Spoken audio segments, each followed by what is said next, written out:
Estamos con sonido para comenzar. Arrancamos entonces con el panel. Buenas tardes. Gracias a los amigos colombianos por recibirnos en su casa. Aquí estamos transmitiendo desde Buenos Aires, desde Santiago de Chile, desde San Pablo, en el panel que llamamos Sensores de Capacidades del Sector Público, eludiendo el naufragio. Hemos estado pensando con nosotros, colegas de larga trayectoria en nuestros países de América Latina, que las clásicas y tradicionales políticas públicas que prometían resultados diferentes han naufragado en muchos casos y coincidimos los cuatro en que nos quedan muchos recursos y estrategias por activar al interior de nuestras administraciones públicas. Me resulta muy complicado presentar a mis colegas porque tienen tan enorme trayectoria que les voy a dejar a ellos que completen aquello que yo no diga. Pero vale la pena presentarlos de todos modos, porque siempre hay un público que algún aspecto de nuestras experiencias no lo conoce. Comienza este panel mi colega Mercedes Iacoviello de Argentina. Mercedes es licenciada en Economía por la Universidad de Buenos Aires, es máster en Recursos Humanos por la Universidad de Illinois, es graduada del programa de Administradores Gubernamentales, coautora conmigo del documento original de la Guía Referencial Iberoamericana de Competencias Laborales para el Sector Público, consultora internacional en gestión de los servicios civiles, profesora de programas de posgrado en toda América Latina y también en el CLAD, y coordinadora del proyecto TIP, Travesía a la Innovación Pública y de los Diálogos de Futuro, que reúne a una comunidad que supera los 1000 colegas, gestores e investigadores en Facebook. Adelante, Mercedes, por favor. Hola, gracias. Gracias por la presentación y gracias a todos. Nos dan muchas ganas de estar allá, pero estamos, cada uno desde su ciudad, estamos presentes y teniendo muy presente el desarrollo del Congreso desde donde nos toca esta vez. Así que, sin más, les presento la ponencia que está elaborada en colaboración con Noemí Pulido. Y lo que les quería comentar es que lo titulamos Competencias laborales para abrir gobiernos, el gran desafío intramuros. Lo que hicimos fue revisitar con esta perspectiva de gobierno abierto, de abrir gobiernos, un artículo que habíamos escrito previamente y que fue publicado en la revista Reforma y Democracia del CLAD, Gestión o Gestores por Resultados, Cara y Contracara, de 2008. Lo que hicimos ahí fue plantear en ese momento la gestión por resultados, que estaba instalada como el paradigma hacia el cual marchar para dinamizar nuestras administraciones, que las posibilidades efectivas de cualquier transformación dependen siempre de las competencias de los gestores. Entonces, con esa misma idea, con ese mismo concepto, abordamos esta vez la apertura de los gobiernos, que de vuelta solo es posible si hay competencias en los directivos para abrir gobiernos. Entonces vamos a analizar a continuación cuáles serían esas competencias, cómo desarrollarlas, y lo hacemos haciendo un diálogo entre las cartas iberoamericanas, no solamente, pero sí con énfasis en la Carta Iberoamericana de Gobierno Abierto y la Guía Referencial de Competencias Laborales que mencionó recién Noemí. Y vale la coincidencia y resaltar que ambos documentos, la Guía Referencial de Competencias y la Carta Iberoamericana de Gobierno Abierto, fueron aprobados en la misma reunión de representantes de todos los países del CLAD en Bogotá, que es donde se celebra en este momento el Congreso este año, y hacemos ese juego de combinar los aportes de ambos documentos para analizar este desafío que nos queda, ¿no? Las competencias para abrir gobiernos en tiempos disruptivos. Y para comenzar por definir qué hablamos cuando hablamos de gobierno abierto, tomamos como base una definición que nos parece muy aterrizada y muy operativa de Mila Gascó, que lo que propone es pensar el gobierno abierto como un modelo de gestión que está atravesado por las ideas de transparencia, rendición de cuentas, participación, colaboración, y apuesta por el cogobierno, el gobernar con otros. Buscar un diálogo y un equilibrio entre gobernantes y gobernados. Por supuesto que el énfasis está en que todo esto se logre fuertemente basado en la incorporación de tecnologías de la información y la comunicación, pero no exclusivamente. Ya de movida, Mila plantea este tema en su definición, y que no cualquier iniciativa, sino aquella que esté orientada a la creación de valor público es la que vale como una iniciativa de gobierno abierto que vaya a mejorar la vida de los ciudadanos. Esa es la idea. Este concepto fue evolucionando, pasando al concepto de Estado abierto. De hecho, la Carta Iberoamericana lo plantea de ese modo, no solo para el Poder Ejecutivo, plantea también aplicaciones a los poderes legislativos y judiciales de los países, y ha habido esfuerzos en toda la región de intentar aproximarse a hacer realidad este paradigma. Es una tarea compleja y eso se muestra en que, según el Barómetro de Datos Abiertos, la última medición lo que plantea es que hay bastante recorrido por hacer. 16 países de los 24 evaluados mejoraron la apertura de datos de sus gobiernos, pero la realidad es que el índice tiene una escala de 0 a 100 y el promedio regional está en 40, con lo cual las mejoras existen, pero son marginales en relación a lo que sería el estándar o lo que se pretende lograr realmente de apertura de los gobiernos de la región. Es una tarea compleja por definición, pero además porque tenemos deudas pendientes en la región. Siempre hablamos con Noemí de estas viejas anormalidades. Arrastramos siempre en América Latina cuestiones pendientes de resolver que se avivan cuando se hacen más complejos los desafíos para todo el planeta, ni hablar con la pandemia,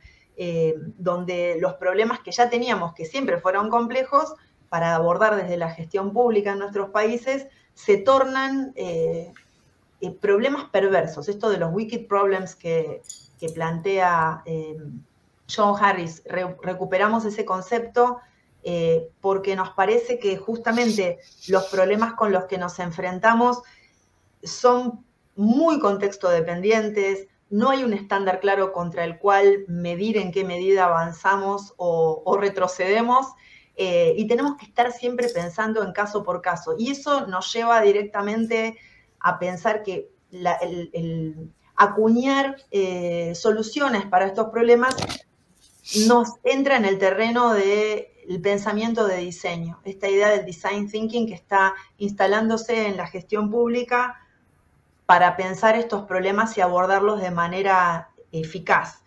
Y desde nuestro lado de gestión de las personas, que con Noemí trabajamos en esto de las competencias y los perfiles para abordar estos desafíos, ese es como nuestro territorio, ¿no?, de desempeño.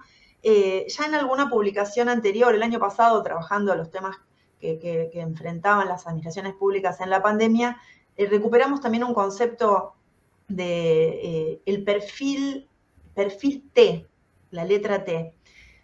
Lo titulamos analista sistémico, esta idea de que para enfrentar esta complejidad de la que hablamos, hace falta tener expertise en el propio campo de desarrollo. Eso sería el trazo vertical de la letra T, pero al mismo tiempo el trazo horizontal de la letra T implica la necesidad de poder dialogar con otros especialistas. Entonces no es saber un poquito de todo, no es un océano de 1 centímetro de profundidad, es al revés, ser experto en lo que uno domina, pero al mismo tiempo tener la posibilidad de dialogar con las experteces de otros sectores. Entonces, dicho esto, lo que hacemos en el trabajo primero es pensar esto, ¿qué innovación es requerida? ¿Qué significa innovar en este contexto?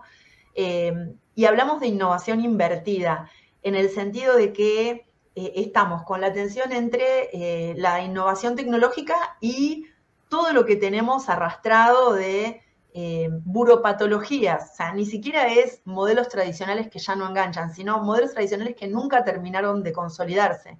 Entonces, estamos en esa situación, es lo que nos toca trabajar hacia adelante y al mismo tiempo tratar de resolver los problemas que tenemos pendientes. Y eso implica innovar en las maneras de innovar. No podemos copiar modelos de otros contextos, sino pensar en incorporar la tecnología, por ejemplo, para aquellos segmentos de la población que están conectados. Eso ni hablar, hay que adaptarse y proveer soluciones para aquellos que tienen acceso, pero al mismo tiempo estar muy alertas a encontrar soluciones alternativas para quienes no han logrado incorporarse a esta conectividad y que están atravesados por la brecha digital. Por lo tanto, son las dos cosas y el pensamiento de diseño tiene que ir por ahí, de no engancharse con la solución de café para todos, sino buscar realmente acercarse a las necesidades de la ciudadanía. Ese es otro punto que también nos parece importante, no solo desde la comodidad de nuestras ventanillas internas, intramuros, como dice el título del trabajo, sino pensado hacia afuera, hacia la ciudadanía. Y lo central, el núcleo del trabajo, es tratar de identificar qué competencias, con todo esto que estamos viendo, ¿no? Los desafíos que se vienen y cómo tenemos que posicionarnos desde las administraciones iberoamericanas, qué competencias son requeridas para la transformación digital y relacional. No es solo un tema de incorporación de tecnología. De hecho, sí es cierto, sabemos que hay brecha y falta de competencias en relación con la gestión de proyectos tecnológicos y digitales. Eso está en un relevamiento reciente del BID, publicado por el BID, pero al mismo tiempo lo que se plantea allí mismo es que lo que se requiere es la articulación entre gestión de las personas y gestión digital. Por eso apuntamos a revisar el menú de competencias que están incluidas en la guía referencial de competencias laborales del CLAD, que abarca en total 36 competencias. Son 3 secciones. 4 competencias son las transversales, las que cualquier persona que trabaja en el sector público debería incorporar y reflejar. Hay 22 competencias directivas y 10 competencias profesionales. Todas estas competencias estratégicas, no las funcionales, no las referidas al área en la que se desempeña cada directivo o cada profesional. Sobre lo suyo, sobre el área, el sector al que se aplica educación, salud, seguridad, tendrá que tener sus competencias funcionales específicas. De eso no habla la guía, pero sí de las estratégicas que refieren al hecho de tener personal a cargo, en el caso de los directivos y los profesionales, el colaborar en equipos con otras personas que coordinan y dirigen la actividad.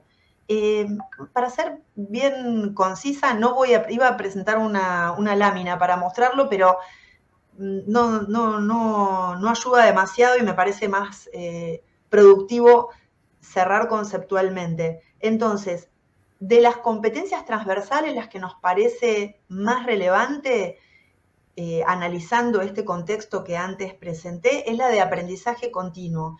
Aprendizaje continuo no es formación continua en cursos, sino lo que define la guía es la exploración autónoma de nuevos conocimientos, mantener actualizada la eficacia de las prácticas laborales. Esto incluye formarse en el uso de las TICs, pero no es solamente eso. Puede incluir instruirse a través de webinarios o a través de cursos, pero también la exploración de herramientas como cuando cambiamos el modelo de celular, nadie nos hace un máster en el nuevo modelo S no sé qué, H no sé cuánto, sino que lo hacemos autónomamente. Del mismo modo, en el rol laboral es la misma situación. Poder generar, explorar, incorporar los conocimientos y hacer que de eso surja una mejor capacidad para ejercer el rol, ya sea directivo o el rol profesional.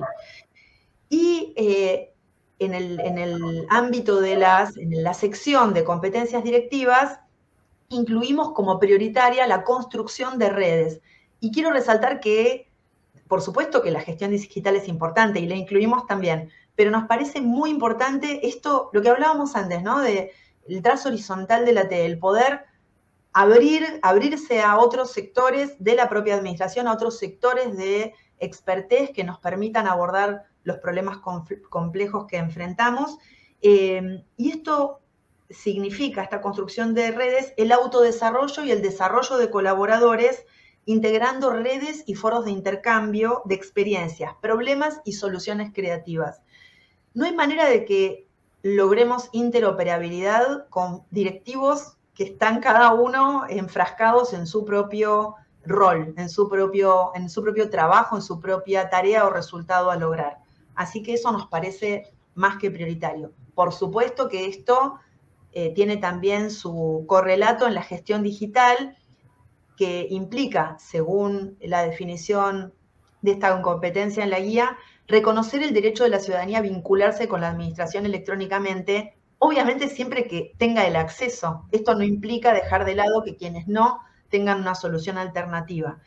Y esto también significa para todos los funcionarios, para todas las administraciones, abandonar la cultura de la fila, hacer eficiente la fila, sino olvidarse de la fila, porque a veces replicamos la fila desde la gestión digital también, sistemas que no toleran la sobrecarga de demanda, o usted es el número 47 a ser atendido por el bot. Entonces tenemos que quitar, desaprender eso y pensar, rediseñar nuestra cabeza en función de alternativas que permitan atender del mejor modo a la ciudadanía. Junto con la gestión digital, la gestión del cambio, anticipar e impulsar cambios estratégicos u operativos para responder a las novedades del contexto. Esto es fundamental, tenemos que rediseñar enfoques, modos de trabajo y generar en los colaboradores la disposición y la proacción hacia la transformación. Y aquí viene la última de las competencias que resaltamos, que es la gestión del desarrollo de las personas. Aquellos que dirigen equipos de trabajo necesitan forjar un clima laboral que armonice los intereses individuales de los funcionarios y de los equipos con los objetivos y resultados de la organización. El énfasis aquí está en la gestión de las personas, porque se requiere para motivar a las personas a sumarse a la transformación. Para terminar, y a modo de cierre, y recuperando esta idea que desde el principio vengo reforzando, es que las competencias que estamos proponiendo incluyen el medio digital, porque no siempre es el modo de implantar el gobierno abierto. De hecho, está en la propia definición que propone Mila Gascó, y agregamos nosotras, no solo no siempre es, sino que a veces no es la óptima, a veces no es la mejor manera el medio digital. Hay que hacer una verdadera apertura que considere a la ciudadanía y sus posibilidades. Laura Ripani y Ben Rosset, en el blog Factor Trabajo del BID, usan una expresión que nos encantó y la tomamos como frase textual en el trabajo, y es que hoy en día los tecnólogos tienen que empezar a hablar de perfiles de puestos, de marcos de competencias laborales, y los gestores de personas tienen que empezar a hablar de nube, ciberseguridad, interoperabilidad. Tenemos que lograr conectarnos. Eso es la idea de este perfil de analista sistémico o perfil T del que hablábamos. Tenemos que modernizar y digitalizar las administraciones, pero al mismo tiempo las tenemos que hacer sensibles y empáticas. Y esta idea de empatía se va a retomar aquí mismo en el panel, así que aquí dejo el aporte desde el trabajo que elaboramos en coautoría con Noemí. Muy bien, Mercedes, muchas gracias. Ya te diría que solo un minuto has pasado del tiempo y has hecho perfectamente el enlace con Regina. Difícil presentar a Regina por dos razones. Su título está en portugués y yo lo voy a decir en español. Luego Regina lo repetirá en su lengua. Regina es doctora en Desarrollo Urbano y Medio Ambiente por la Universidad de París. Se había graduado previamente en la Universidad de San Pablo. Es profesora permanente desde el año 88 de la Fundación Getulio Vargas en el área de Administración Pública y Gobierno. Es miembro del Comité Experto en Administración Pública de Naciones Unidas para el periodo 2017-2021. Creadora y coordinadora de la residencia en capital humano en el sector público, y de eso esperamos que nos converse un poquito. En la función pública también fue subsecretaria de Gobierno y de Cultura del Ayuntamiento de San Pablo.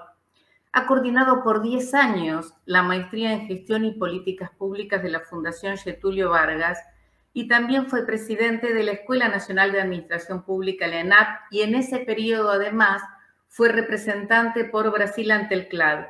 Hoy preside el Comité Científico del CLAD. Su ponencia se titula en español Empatía combinada con pasión por los resultados, habilidades esenciales para nuestro tiempo. Y otra vez entonces le damos contenido al título de sensores de capacidades en el sector público, como lo va a desarrollar Regina. Adelante, por favor, Regina.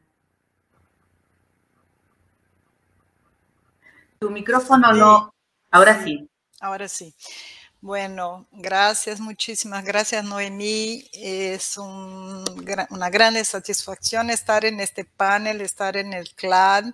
Yo me daba cuenta que de los todos, no solo estuvo en 2 CLADs, entonces es un honor poder participar, aunque virtualmente, y con los colegas tan queridos y sabidos, ¿no? Y que saben tanto de la gestión pública y que habemos compartido tantos momentos también de discusión y de debate.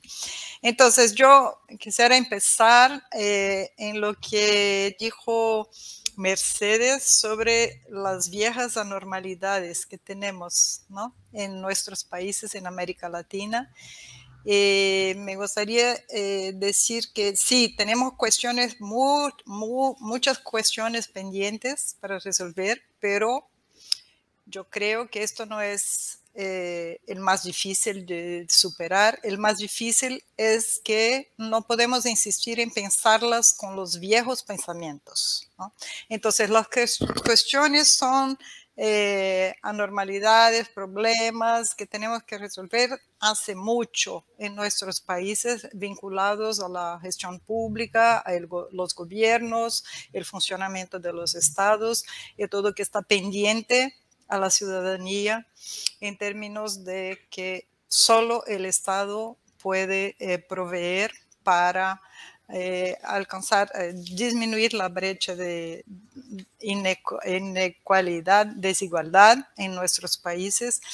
Pero lo que creo que nos une aquí los 4, no hay muchos que nos escuchan, espero, es que al tiempo que constatamos eso, ¿no? De las viejas anormalidades, tenemos también que pensar que no se las resuelve con un pensamiento antiguo, ¿no? Viejo, que las cuestiones sí son pendientes, pero tenemos que hacer esfuerzos de pensarlos de una manera más efectiva y actual, que pueda resolver los problemas para ahora, los días de hoy, y también para el futuro, preparar el futuro, que creo que es nuestra responsabilidad para todos. Eso también lo dijo Mercedes, innovar en las maneras de innovar, encontrar soluciones alternativas, ¿no? No podemos estar siempre repitiendo las mismas soluciones que lo hacemos hace mucho tiempo. Me voy a reportar a un recorte que es también de que habló Mercedes, ¿no? Sobre los directivos públicos. Tenemos, esto es un tema recurrente en América Latina, no los directivos en sí, pero cómo llegan a sus puestos, ¿no? El debate siempre tiende a repetir los problemas del pasado, la ocupación de estos puestos por indicación política, o más largamente cuando se trata de cargos otros, no solo de directivos, ¿no? Todo el tema de la patronaje, ¿no? Del uso de troca de favores con estos cargos. Y la respuesta automática a eso viene siempre como una burocracia permanente de carrera que debería ocupar estos cargos. Esto es casi automático en la respuesta que se da a esta vieja anormalidad que ya fue mostrada por muchos investigadores que no es así tan simple, ¿no? Me refiero por lo menos al clásico estudio, el libro de Bárbara Guedes, ¿no? El dilema de los políticos, que mostró con mucha claridad en 6 países de nuestra región, como distintos gobiernos democráticos, en los periodos democráticos, utilizaron distintas estrategias para el nombramiento de sus ministros. Hablaba ella, que es su investigación, ¿no? No solo distintas en distintos países, pero incluso dentro del mismo país, dentro del mismo gobierno. Es mucho más complejo que la idea de ceder cargos a los partidos políticos, ¿no? Pero a pesar de tener este estudio clásico que ha publicado en 1996, y mostró toda esa estrategia, hay otros estudios sobre Brasil también importantes, ¿no? Ben Ross-Schneider en 94, Edson Nunes en 97, otros también, que muestran cómo el problema no es tan simples así, ¿no? También si miramos a las experiencias internacionales, vemos que las soluciones no son solo o son lejos de ser esas de nombrar burócratas para ocupar estos puestos. Lo que se ajunta en el debate latinoamericano con la idea de que tenemos que simular o crear, ¿no? 100 años después o más, 150 años después, consolidar burocracias en los moldes weberianos tanto tiempo después, ¿no? Entonces, yo creo que el tema está siempre, el tema de los directivos, cómo seleccionarlos, de qué competencias deben tener, está siempre ubicado en el pasado, ¿no? Tornar al pasado es siempre con la idea de resolver entraña entre políticos y burócratas, siempre decir que lo que necesitamos son burócratas que ocupen estos puestos, ¿no? Bueno, creo que ahí, ¿no? Nuestros países siempre miran a modelos extranjeros de construcción de burocracias, pero es muy importante contemplar otras maneras de pensar el tema y mirar ejemplos mucho más recientes de los países que tienen burocracias sólidas y que están haciendo una gestión, ¿no? más efectiva, ¿no? Para nos inspirar a mudar de perspectiva y contemplar no solo las necesidades actuales y post-pandemia, ¿no? que traen implicaciones muy, muy importantes para pensar los gobiernos, pero también para construir el futuro, como yo decía. Bueno, puedo hablar un poco de Brasil, el debate, ¿no? Que en todo este tema, ¿no? Políticos y burócratas, burocracias, tuvo un intermedio, tuvo un cambio durante el largo periodo de gobierno de izquierda, donde se pasó a combinar la estrategia de impulsar o de dar más gaños a los burócratas con otra estrategia que ha sido de ampliar los acuerdos políticos, y a esto se justificó como gobierno de coalición. Bueno, cambiando un poco el entorno del debate, pero siempre con un discurso que legitima las escojas políticas, porque se trata de implementar las políticas, agenda del gobierno electo, ¿no?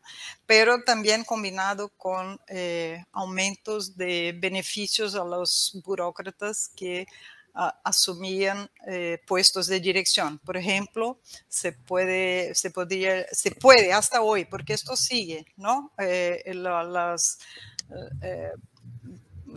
los sueldos, lo que se paga a los burócratas en más de sus salarios porque ocupan cargos, puede hacer con que lleguen a ganar 3 veces más que una persona que no es burócrata y viene de fuera para asumir uno de estos cargos.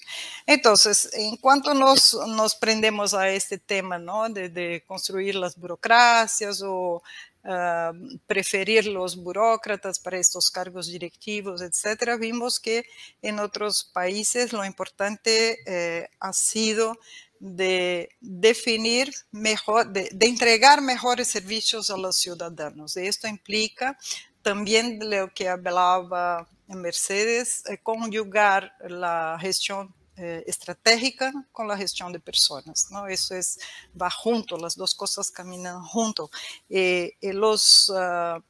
Los países entonces pasaron a buscar los mejores para ocupar los puestos de dirección, sea burócratas o no. Esto no es un criterio de llegada a los puestos ni la garantía de competencias necesarias, ¿no?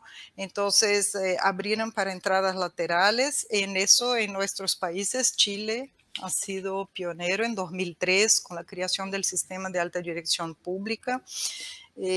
Mostró incluso que no es necesario seguir una secuencia, ¿no? El tema de sequencing, que por veces aparece en el debate.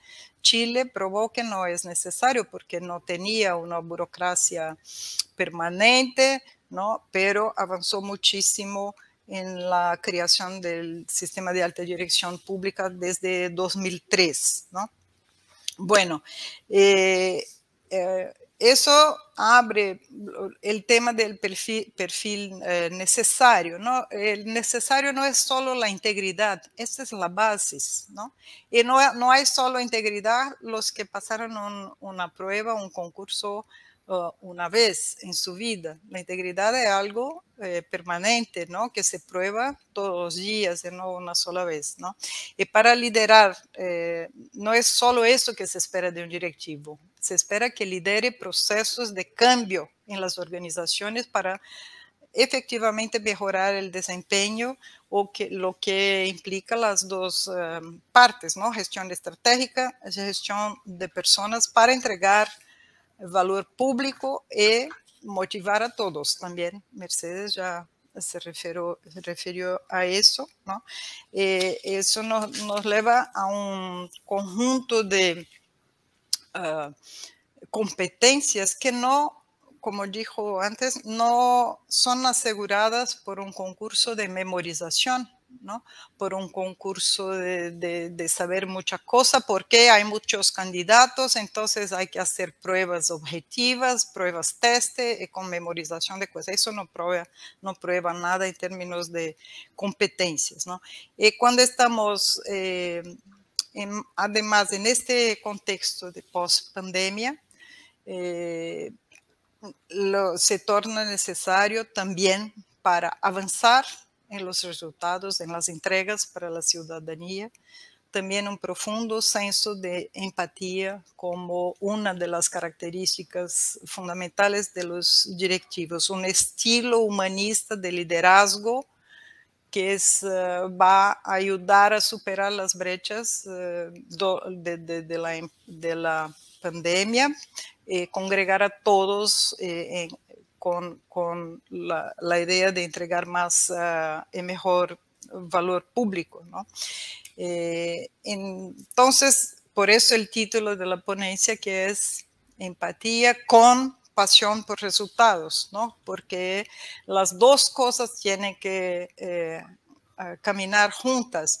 Yo hablo también en el texto que para el sector público el mejor es pensar en términos de pares de competencias, parejas, ¿no? No solo una muy avanzada, porque empatía muy avanzada puede tornarse populismo, ¿no? Puede tornarse algo paternalista con todos, no puede ser así, hay que combinar esto con los resultados a entregar, ¿no?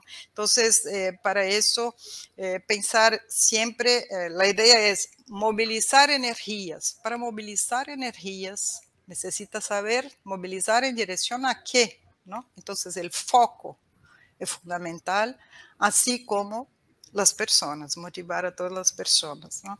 Y para eso se puede pensar en incentivos financieros, que es lo que los gobiernos en general piensan, o los liberales, ¿no? Pero mucho más importante que esto, pensar en los incentivos no financieros. De ahí que entra la experiencia, los experimentos de la residencia en capital humano, que no puedo desarrollar aquí, pero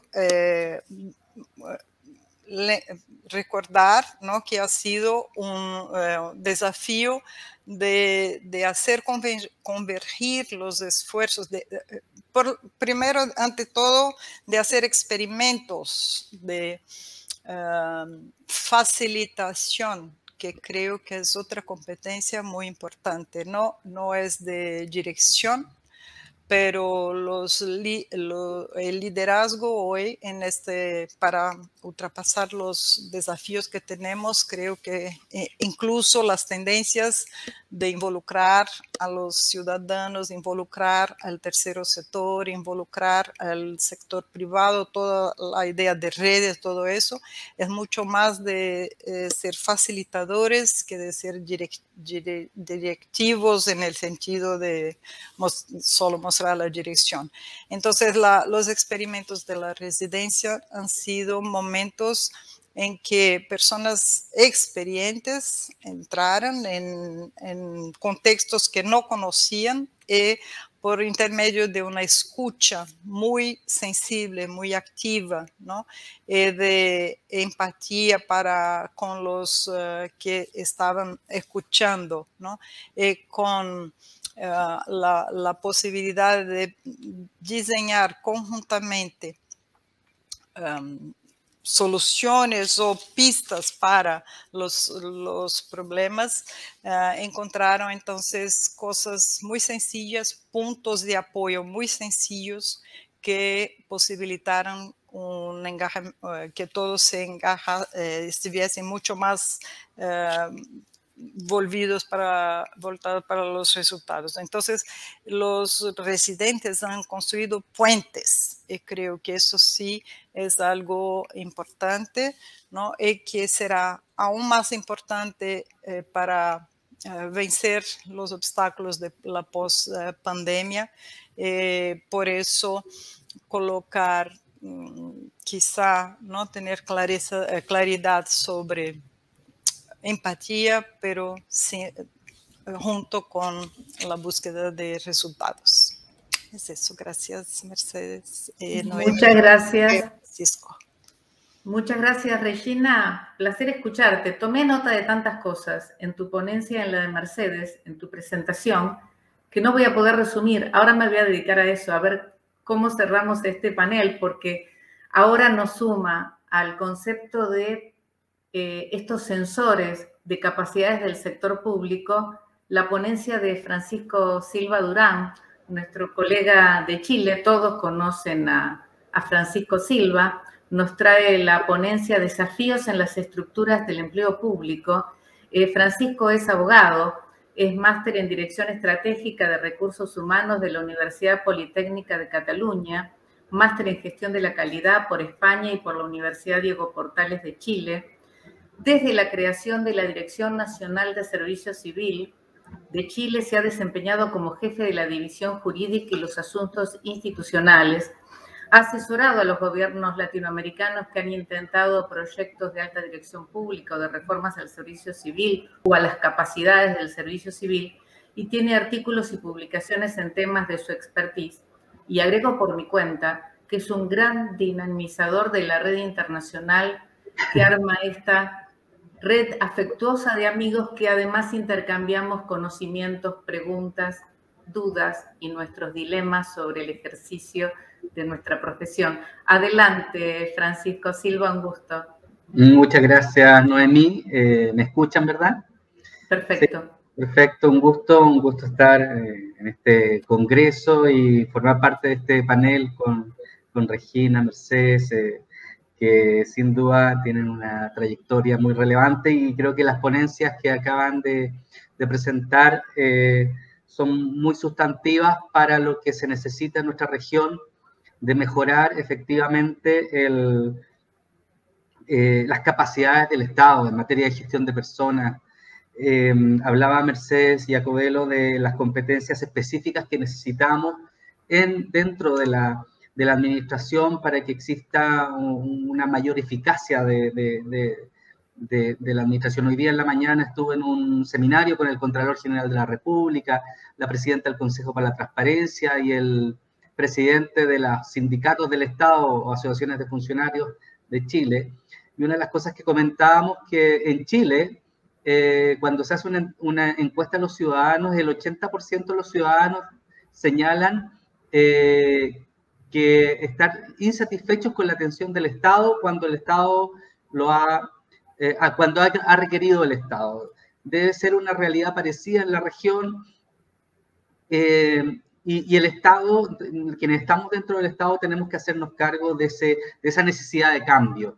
Ahora, para ser justos, esa misma encuesta se hace a los servicios privados y son similares, ¿ya? Entonces, no nos sintamos también en el peor de los mundos, pero sí quienes estamos dentro del Estado tenemos el imperativo ético de generar una buena atención del ciudadano, que finalmente es para quien trabajamos. Cuando Regina hablaba en el sentido de cómo generar burócratas sólidos, burocracia sólida, es también parte de lo esencial que necesitamos. Y cómo unir la gestión estratégica a la gestión de personas como una pregunta fundamental.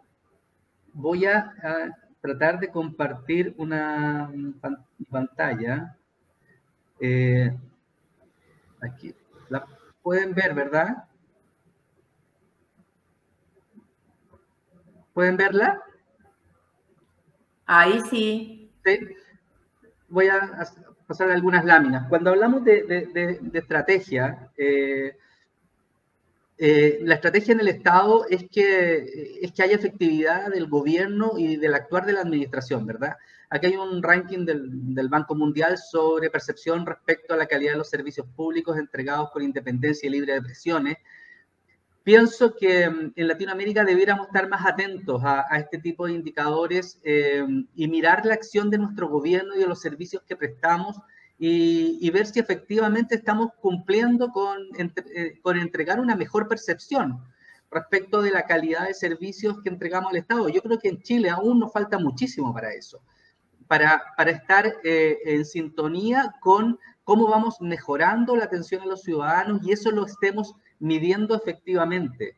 ¿Y por qué? Porque esa es cuando hablamos de gestión estratégica, la labor estratégica de las instituciones públicas es prestar servicios correctamente a los ciudadanos y para eso debe actuar la gestión de personas dentro del Estado. Mucho se discute de cuál es el mejor modelo organizativo o de efectividad que podemos tener dentro del Estado. Cuando hablamos de, Regina algo hablaba de esto, de tener cargos permanentes, en Chile cargos de planta o cargos transitorios, cuando nos enfrentamos a la continua dificultad latinoamericana de que cuando llega un gobierno, el gobierno tiene un botín que cobrar y que lamentablemente usa a su servicio más servidores públicos de lo que correspondería para recambiar, para aplicar correctamente sus políticas públicas.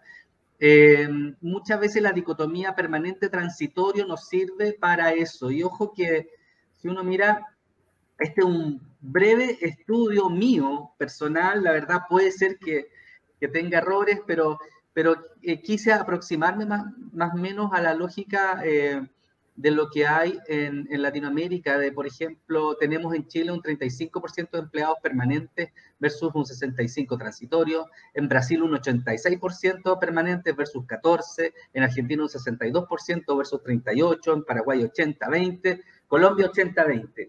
Sin duda, cuando hablamos de empleos permanentes, se supone que son empleos de una calidad jurídica que impiden que los gobiernos cambien fácilmente a una persona, pero yo me imagino, y ahí cada uno sabrá en sus países, que existen distintas fórmulas para que los gobiernos utilicen el aparato público como un botín político. Lo que les quiero decir es que más allá de tener una calidad de empleo permanente o transitorio, lo que nos demuestra la realidad es que mirando las democracias avanzadas, mirando los países más modernos en materia de empleo público, es que independiente de la calidad jurídica, finalmente lo que hace una administración mejor es la forma interna de cómo es capaz de posicionar a las mejores personas y un funcionamiento eficiente en el trato de las personas para obtener de ellos lo mejor. Por eso es tan relevante lo planteado tanto por Noemí como por Regina en forma anterior, porque al final donde nos estamos jugando el buen funcionamiento del Estado son en esas competencias de los funcionarios y los directivos públicos. Y para eso, para salir también de los prejuicios, puede ser un modelo abierto de carrera, un modelo de empleo como el británico, cualquiera que puede ser exitoso en este tema. Lo que sí, si uno mira en forma general en el mundo, en términos de efectividad de gobierno, las democracias que tienen modelos más llamados abiertos o de empleo tienen mejores resultados en general que los modelos de carrera tradicionales que tenemos fundamentalmente en Latinoamérica. En términos de la comparación modelo jurídico de carrera o empleo versus efectividad de gobierno. Por lo tanto, las estructuras tienen un contenido, el contenido de cada estructura, ya sea en el modelo francés de carrera o en el modelo británico de empleo, al final la cultura y las maneras de hacer las cosas son lo que nos va a cambiar el aparato público. Esto es un camino largo. Aquí pueden ver que tanto en Reino Unido como en Francia, como en Alemania, todos estos temas tienen mucho más de 100 años. Cosa que en Latinoamérica, la verdad, podemos decir que estamos empezando hace muy poco los debates y las miradas de empleo público más unitarias y más, yo diría, más avanzar hacia modelos que sean similares a los de las democracias avanzadas. Hoy día, en Chile, que muchas veces se pone ejemplo como modelo en estos temas, hoy día en el seminario de hoy en la mañana que les comentaba, se conversaba de que el tema del empleo público y la efectividad del empleo público todavía está demasiado invisibilizado para la clase política. Es como que hubiese todos los cambios y mejoras que están esperando en Chile. Muchas veces la clase política no los quiere tomar porque sabe de una u otra manera que cuando hay cambio de gobierno se pueden beneficiar de esa falta de desarrollo. Y eso es algo que creo que en toda la región tenemos que tener bastante claro. Aquí hay toda una historia en Chile de la cual se ha avanzado en estas materias, que está en esta lámina, que después pueden ver, se las podemos dejar a la mano. Y también mirando tanto el contenido de lo que señalaba Mercedes como el contenido de lo que señalaba Regina, si uno mira los modelos de selección tanto en Francia, que yo diría es la forma más perfecta quizás de aplicar el modelo de carrera, o del sistema alemán que muestra un modelo mixto, o del sistema británico que es el modelo más también icónico de lo que es el modelo de empleo público basado en posiciones. Todos, si ustedes se fijan y leen cada una de estas estructuras, todos apuntan a la correcta discriminación de las competencias de los individuos, tanto partiendo por la selección, que es crítica y fundamental en cualquier modelo de gestión de personas. Tanto en Francia como en Inglaterra y en Alemania. En Alemania incluso es interesante de que los modelos, el proceso de selección está fundado también en una experiencia en que la persona también se pone a prueba durante un tiempo. Y no solamente se centra en un proceso de selección como lo hacemos en general en nuestros países. La experiencia de la persona a prueba durante un tiempo es fundamental. Entonces, como les señalaba, la efectividad del gobierno en Latinoamérica, como ven en este gráfico del Banco Mundial, es un tema que está bastante pendiente y también lo estamos mirando poco. El Estado de Derecho también es una cuestión relevante que trabajar. Así, finalmente, para tratar de, en forma ambiciosa, de señalar alguna ruta, algún camino para mejorar, vinculado a estos temas, es lo siguiente. Primero, ocuparse de una agenda política que considere que la profesionalización del Estado en la región, que dé cuenta de que se haga cargo de que es un tema contracultural y que la política es fundamental, que tenga una agenda al más alto nivel para hacer los cambios que necesitamos con urgencia en nuestra región. Diferenciar el ámbito político del administrativo. Conversábamos aquí donde elegimos libremente a las personas con un criterio político en aquellos cargos altos a nivel de ministerios, aquellos ámbitos donde se definan las políticas públicas, pero luego en toda la administración tiene que hacerse sí o sí procesos de selección basados en mérito y no solamente conocimientos técnicos, basados en méritos que midan competencias como las que señalaba tanto Mercedes como Regina. Aquí también, en general, en nuestra región tenemos una precariedad inmensa en lo que es la definición de cuáles son esos cargos políticos, hasta dónde llegan y luego cómo nos ocupamos de los cargos de la administración y los dejamos aislados de la política en la forma que corresponde a cualquier democracia avanzada.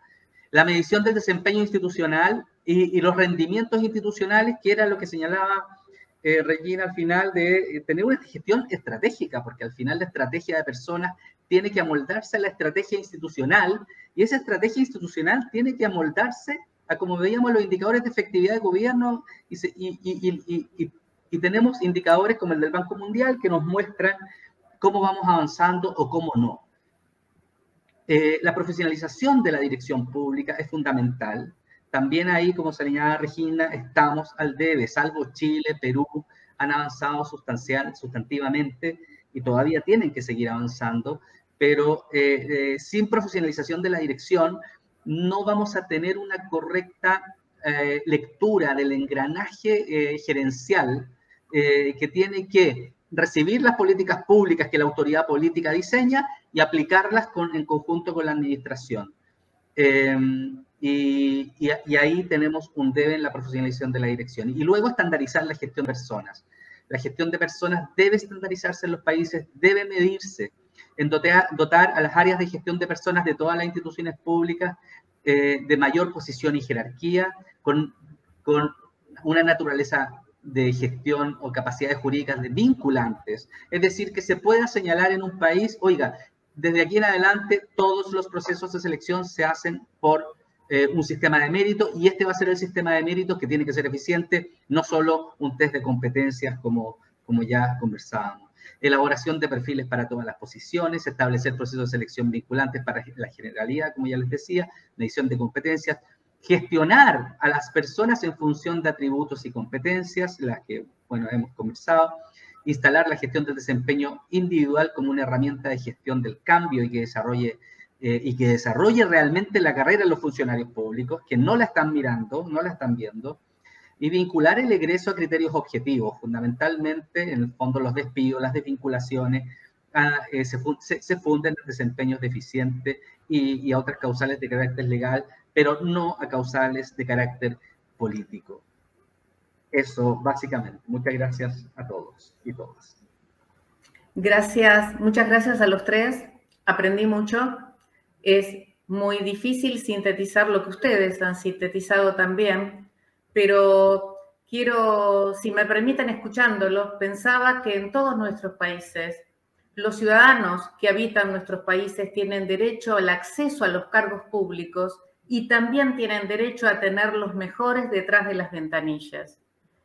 Y es por eso que el tren del sistema weberiano, del modelo weberiano, del cual ya se bajaron los países que flexibilizaron sus administraciones en función del valor público, no es el que tenemos que tomar, no es el que va a resolver los viejos deudas del pasado, sino este que llama a las competencias desempeño real y evidente de los funcionarios públicos.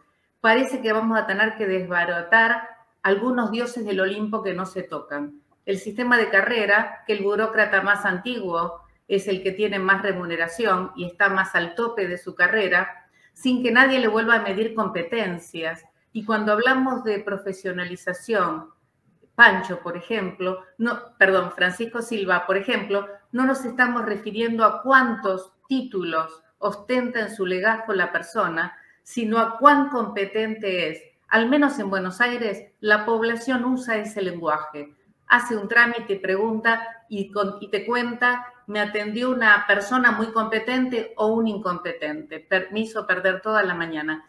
Este concepto de competencia para la construcción de valor público y esta propuesta de Regina de mirar desde la frontera entre el Estado y la sociedad, ¿qué pasa dentro de las administraciones públicas? ¿Con qué criterios se selecciona y se dota de posiciones y entonces de poder a ciertos burócratas?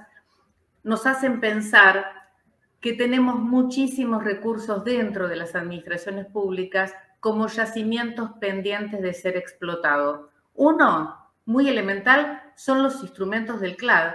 Son instrumentables e implementables. No son simplemente la base documental para escribir lindos ensayos en los congresos. El conocimiento de cuáles fueron los consensos iberoamericanos, que es lo que traía Mercedes, y la implementación de esos instrumentos pueden ser un paso complementario de las innovaciones como la que plantea Regina, porque quienes conocemos la residencia, la experiencia de la residencia en capital humano, sabemos que ahí hay un modo de producir conocimiento del contexto real de las administraciones para impactar en el valor público que no puede encontrarse en manuales de administración ni en la literatura corriente. Les agradecemos muchísimo a los tres y le pedimos al público que acceda a las ponencias que publicará este congreso porque han contado un porcentaje muy pequeño de aquello que sabemos que han desarrollado en sus papers. Muchísimas gracias a todos. Yo no tengo experiencia en este tipo de paneles virtuales y no sé si alguien nos va a contar si hubo reacciones del público o preguntas. Laura, ¿estás ahí?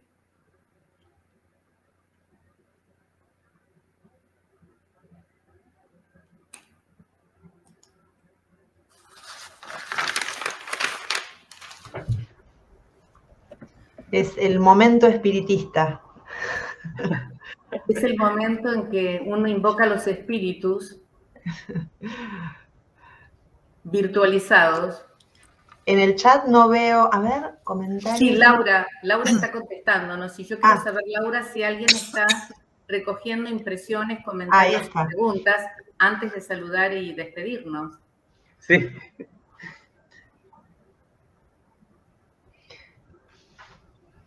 No hay preguntas, dice Laura. Así que si ustedes quieren saludar al público que luego verá este video, leerá los papers, me encantaría.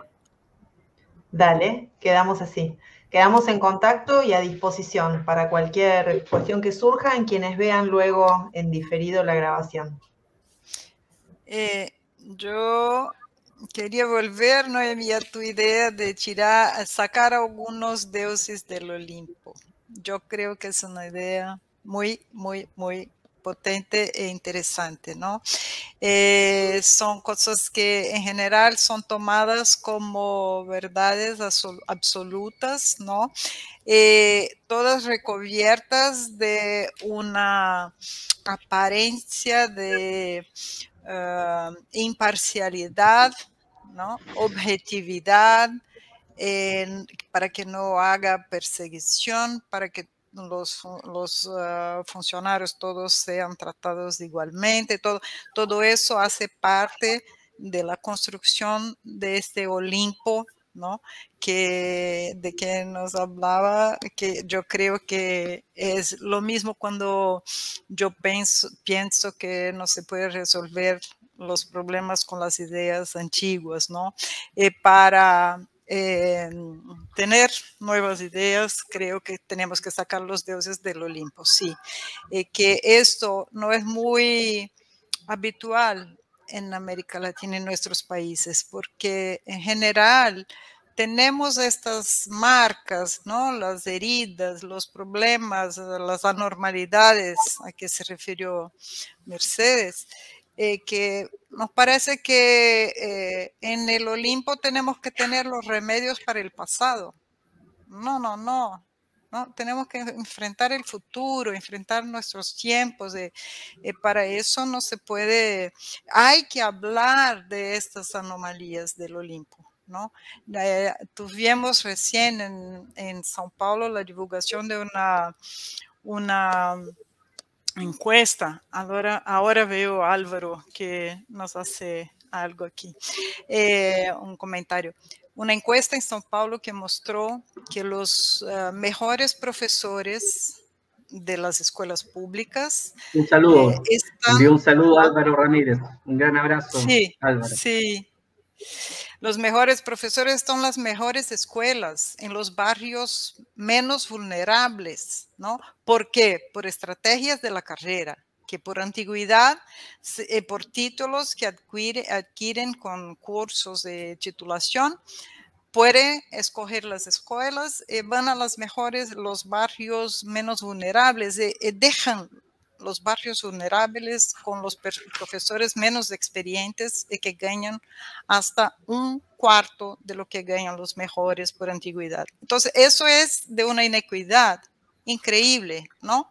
Está en el Olimpo, los criterios de carrera, antigüedad, todo eso como maneras de tratar igualmente a los funcionarios. No, tenemos que tratar los ciudadanos, ¿no? Y ni siempre igualmente, porque tienen situaciones diferentes, ¿no? Tenemos que tratar mejor los más necesitados del Estado. Entonces, así sí, sacar del Olimpo, Noemí, estoy de acuerdo.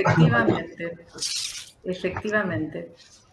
Saludamos entonces. Acá recibimos saludos de varios. Lo está escribiendo ahora Laura. Noemí. Un saludo, felicitaciones, excelentes presentaciones. Ustedes están leyendo el mismo chat, ¿cierto? Sí, estamos leyendo. Yo creí que solo yo lo leía. Así que bueno, la verdad, un honor compartir con ustedes este panel.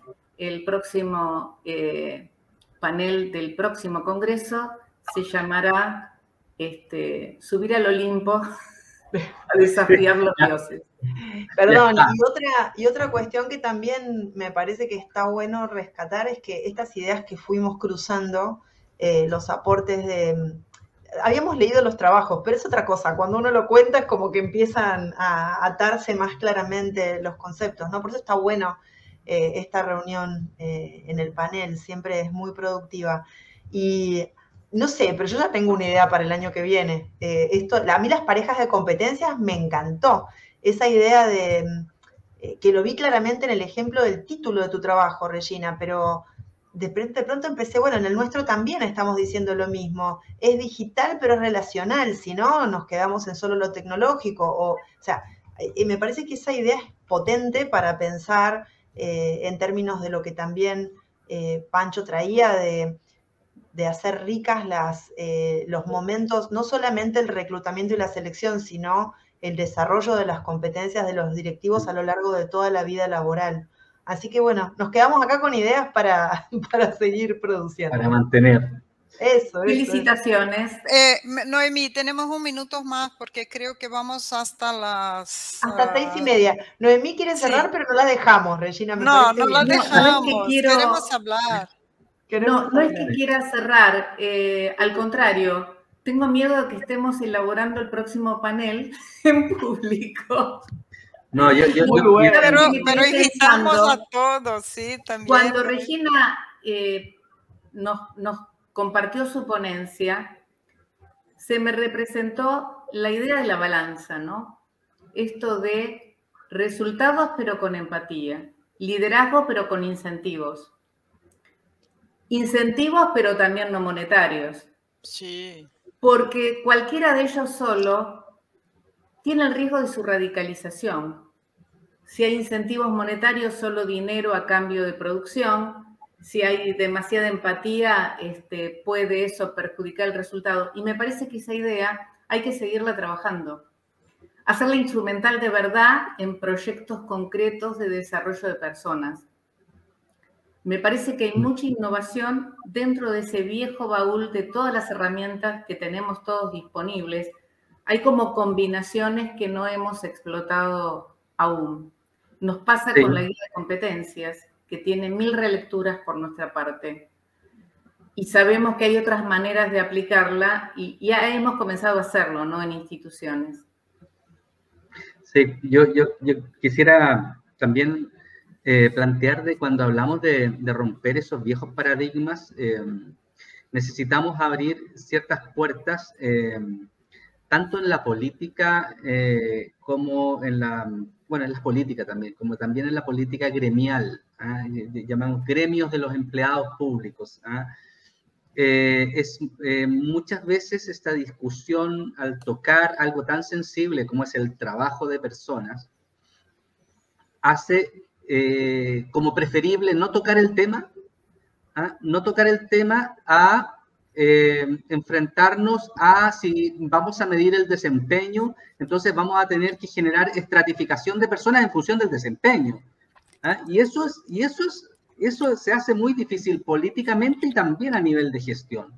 Entonces, el perder el miedo de esa conversación, del implementar competencias, como las competencias que señalaba en el panel, implementar competencias de los directivos públicos, ocuparnos ya que la persona, una vez que entró a trabajar al Estado, realmente le sigamos el camino y busquemos su mejor estándar para el servicio a la ciudadanía. O sea, es la dificultad sobre todas esas conversaciones, me parece muy importante también de señalarla en este panel también, porque cada una de las personas que está escuchando seguramente está pensando en mi país, no podríamos hacer esto, por estos problemas, por esta rigidez.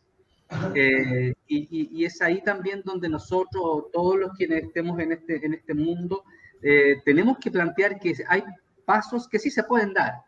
Hay momentos, hay particularidades, hay momentos de intervenir o de que la política da un espacio para estas conversaciones, pero esa también hay que ganarlas en esto. Siempre se habla del ejemplo de la Alta Dirección Pública de Chile, que el año 2013 generó una circunstancia política para tomar a todos estos gerentes públicos que se elegían a dedo políticamente y pasaron a formar parte de al menos de un proceso de selección, que hasta el día de hoy se critica. Cada vez que hay cambio de gobierno, hay muchos que hasta el día de hoy se critica eso, pero todos tienen que pasar por un sedazo de mérito. Entonces, pero existió un momento y existió un cambio.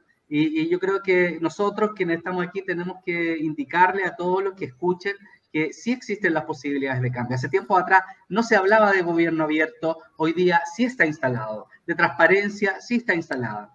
Entonces, sí se puede avanzar y la región necesita avanzar aún muchísimo más.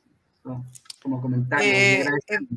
Francisco, creo que también cuando hablas de lo que sabemos hoy, no solo la clase política hay que cambiar o que dejar espacio, ¿no? Hay también problemas o dificultades que ponen en el Olimpo unas ideas que tienen que ser revisitadas, ¿no?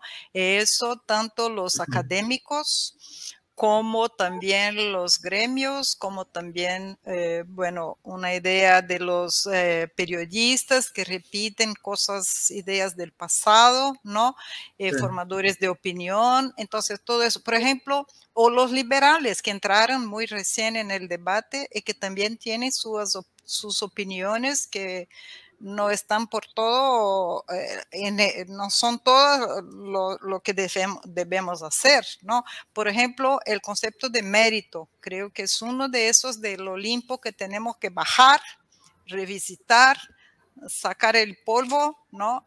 Hacerlo mucho más ubicado a la efectividad, el compromiso, ¿no? A la motivación, al propósito, a las competencias, a las evidencias y no solo a las reglas de protección a los funcionarios, ¿no? Y tampoco a lo que dicen los liberales, ¿no? Sobre mérito, que es pagar distinto a la gente que desempeña diferentemente. No, no es eso, ¿no? Hay otras cosas, porque dependemos de todos, tenemos que engajar a todos, tenemos que motivar a todos, ¿no? No se trata de, por eso insisto con los incentivos no financieros, ¿no?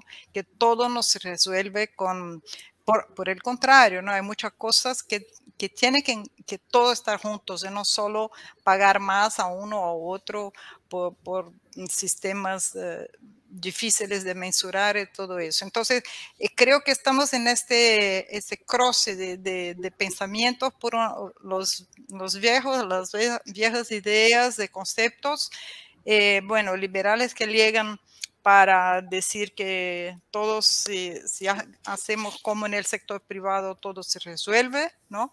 Y por otro lado, los funcionarios, los burócratas y los académicos que no conocen a fondo cómo funciona el Estado, pero tienen ideas formales y generales, ¿no? Que repiten el modelo de más de 100 años atrás, que no sirve más, ¿no? Y que tenemos que pensar distinto. Exactamente en ese enfoque, exactamente en ese marco de enfoque que plantea Regina, cobra relevancia aprendizaje continuo. No estamos diciendo que las personas tienen que anotarse en todos los congresos y en todos los cursos. Decimos que aquellas competencias, desempeño real, evidente, que demostró tener en el año 2010, cuando ingresó a la administración, las tiene que mantener actualizadas a medida que cambia la tecnología, el contexto y el público al que tiene que atender, que está cada vez más fracturado en América Latina. Hay más grupos sociales que hay que reconocer como distintos de los otros y de la masividad que ha sabido tener el Estado. El aprendizaje continuo, a falta de un mejor título, es el concepto de valor empleable. ¿Por qué te seguimos retribuyendo con fondos públicos? Porque seguís siendo un servidor público que sirve como aquel día que ingresaste a la administración. Y en este sentido, ponemos también la responsabilidad del aprendizaje continuo y sobre todo en el propio servidor público, independientemente de cuáles sean los cursos que se le ofrezcan dentro de la administración.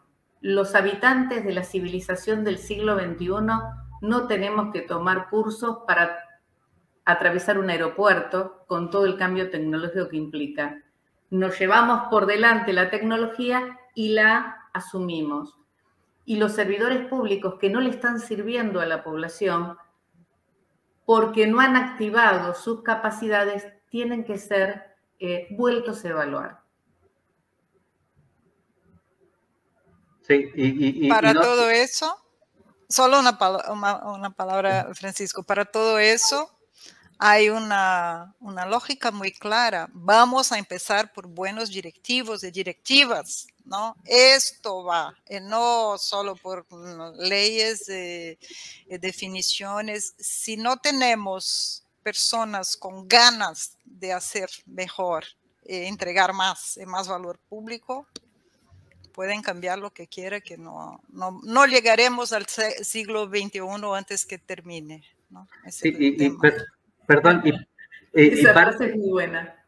Parte de lo mismo en relación a lo que señala Regina, parte de esos conceptos anquilosados de que el Estado tiene mucha grasa, de que el Estado, los funcionarios públicos son incompetentes, de que el Estado es lento, de que el Estado...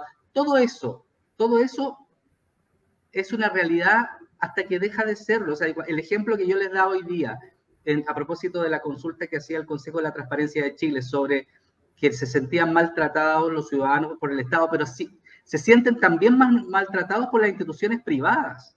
Entonces, un servicio público en particular puede medir ese trato y puede mostrarse como un servicio líder en la materia, tanto en el sector público como en el privado. Y eso lo puede hacer un directivo y lo puede hacer todo un conjunto de funcionarios públicos que cambien la historia de las instituciones públicas. Entonces, salir de estos conceptos preconcebidos, como decía Regina, incluso de los liberales ahora planteando temas sobre lo que es el Estado y el empleo público y en el fondo hacer que el cambio y mostrar los cambios también muy importante como algo real.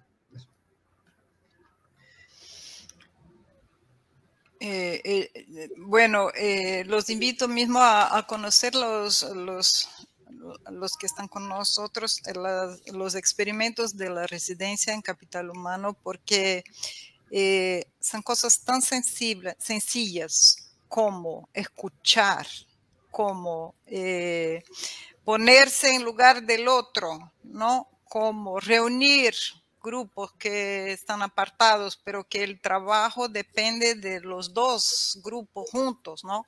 Cosas muy, muy sencillas, así como son capaces de cambiar la disposición de las personas para entregarse al propósito del trabajo, ¿no? Para lo que es finalmente la motivación, ¿no?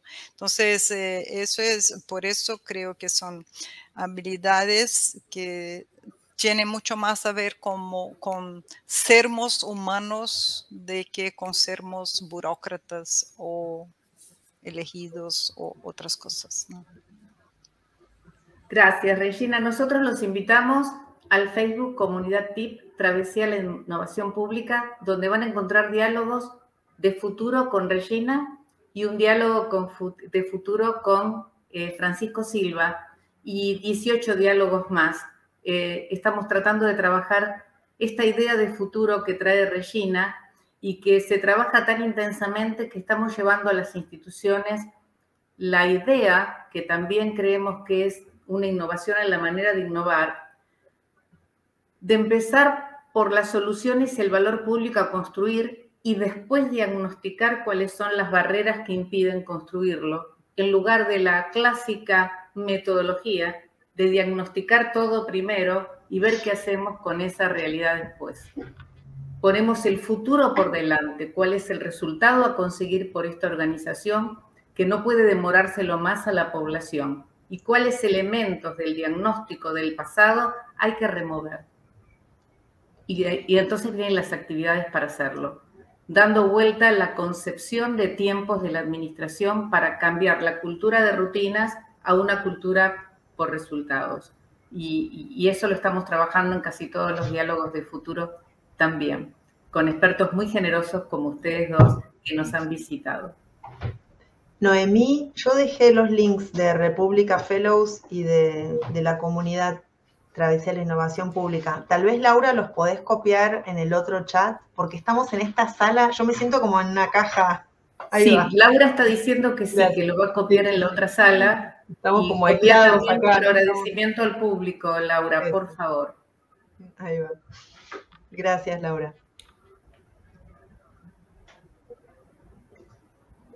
¿Quieren que cerremos? Ahora te dejamos, porque hasta tiene que pedir permiso, ¿vieron? Regina y Pancho. Pido permiso porque me siento culpable de expulsarlos, pero yo creí que había cosas por responder. Ya copió los agradecimientos, dice Laura. Muchas gracias, Laura, por ayudarnos. Bueno, entonces les agradecemos a todos los que han estado y a los que van a ver este video cuando vean los paneles del CLAD, y gracias al CLAD y a todo el equipo, Laura, por ayudarnos. Y a ustedes por compartir este panel. Hay que ir ya pensando el próximo. Ahí va. Gracias. Adiós. Gracias. Adiós, gracias a todos. Bye. Qué placer. Nos vemos. Nos vemos. ¿Qué se hace aquí? ¿Laura nos saca o nos vamos yendo? ¿Qué hacen ustedes?